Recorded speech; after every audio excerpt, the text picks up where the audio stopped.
श्री गोपाळ कृष्ण भगवान की जय। लीला नंबर 488। उपाध्ये व नाथोबासांची दृष्टांत देऊन समजूत। उपाध्ये आणि नाथोबा सत्या देवीच्या स्थान घराच्या कोपऱ्यात उभे राहून सर्वज्ञांचा सोहळा पाहत होते। सोहळा संपल्यावर ते सर्वज्ञांजवळ आले, बसले। सर्वज्ञांनी दोन्ही श्रीचरण दोघांच्या मांडीवर ठेवले आणि ते श्रीचरणाची सेवा करू लागले।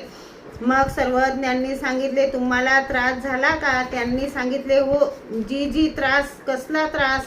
आम्ही तर आपला सोहळा पाहत होतो तेव्हा बाईसाने म्हटले, बाबांनी सर्वांना सेवेची कशी संधी दिली? त्यांनी सांगितले, हो जी, आम्हीही पाहत होतो। मग सर्वज्ञांनी सांगितले, राजाला त्याच्या मंत्रिमंडळाकडून ओवाळण्या होतात, त्यावेळी लहान सेवक ते लांब जातात। ओवाळणी झाल्यानंतर मग ते येतात, मग तेच ते असतात व त्यांच्याशीच देणे घेणे। तसे हे नेहमीच आमच्या सेवेत असतात।